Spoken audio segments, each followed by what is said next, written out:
While 3 months ago the economy could fairly be described as in free fall, while 3 months ago when we briefed the president each morning, we never brought good news or figures ahead of expectations, the situation is much more mixed today. No one should minimize the loss of 345,000 jobs in a month, more than at the peak of the previous recession. But it also bears emphasis that this is half the rate of job loss just a few months ago. Consumer and business sentiment is improving, and what is perhaps an important indicator over the longer term, the fraction of Americans who feel that their country is on the right track has doubled. This strength has been matched by strong performance of most financial markets in recent months, as the stock prices of financial institutions have risen and credit spreads have come down sharply. To be sure, we cannot be complacent. There are always false dawns during financial crises, but we are in a different place than we were. Many things have contributed to the improvement in the economy.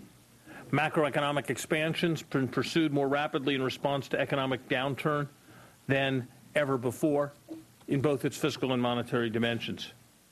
Financial policy has taken many forms, ranging from expansion of the central bank's balance sheet to direct infusion of capital into financial institutions to measures to support the housing market.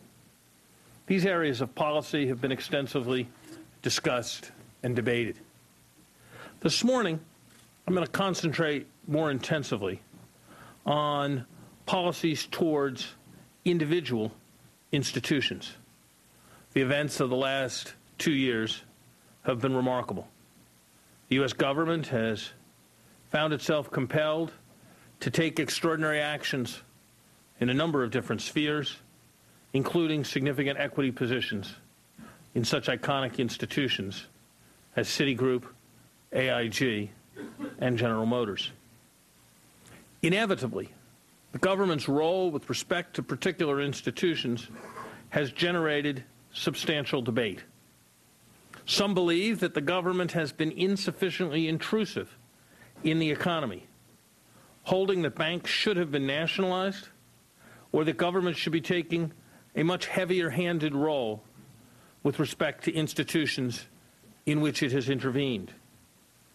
Others suggest that the interventions of the last year represent an overreach, a kind of backdoor socialism that may threaten the very underpinnings of our market-based economic system.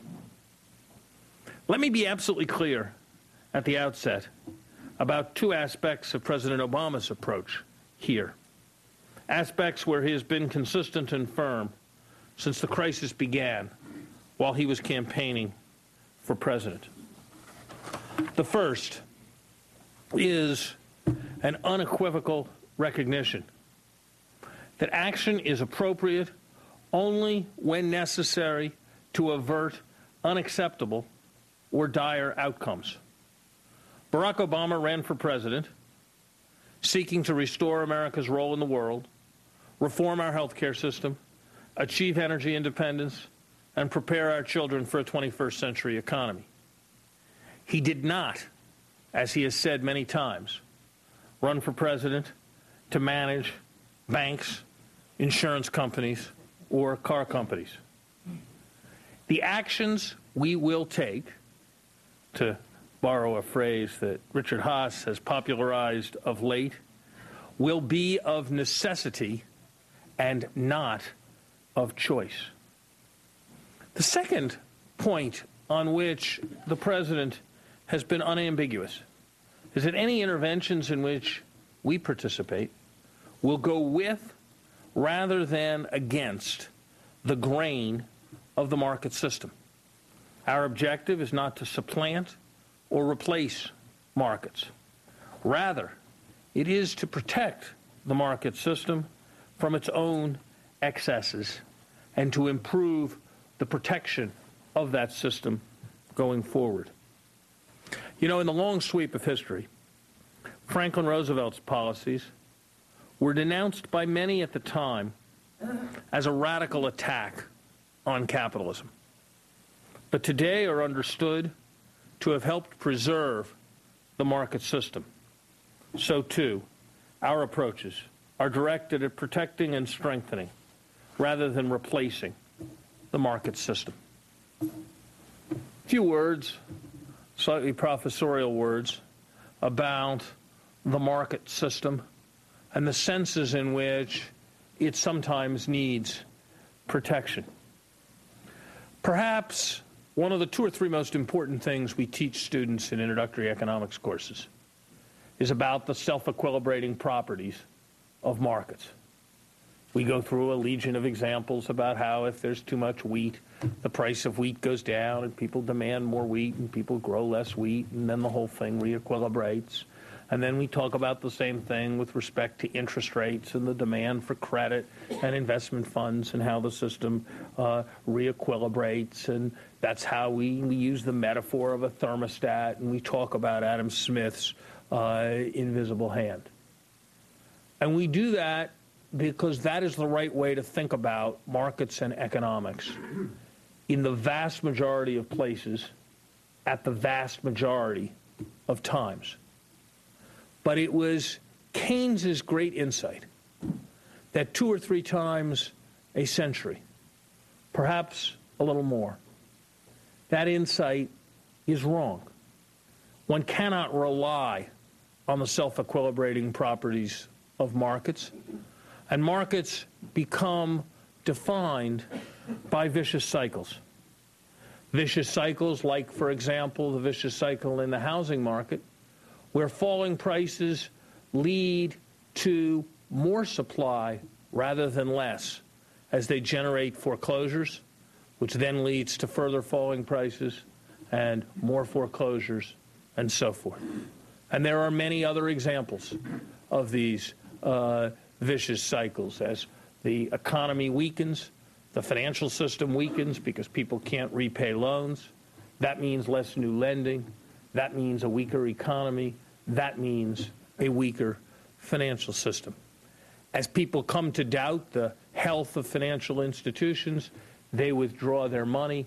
That leads others to become nervous that they're going to be the last one in and withdraw their money, and panic results. When faced with vicious cycles, the government has no alternative but to respond strongly to restore economic health.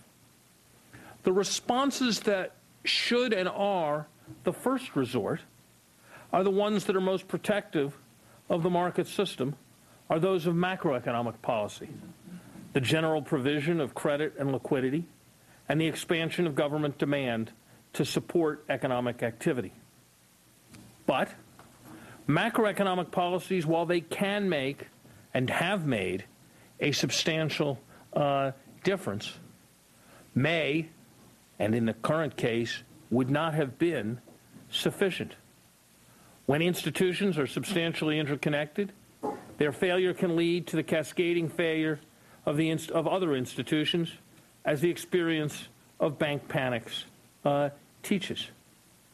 In a world of integrated supply chains, in a world where the purchaser of a durable product has to worry about whether the institution that provided that durable product will be able to meet warranty and other obligations over time, the phenomenon of panic and self-fulfilling prophecy is not one that is confined to financial institutions.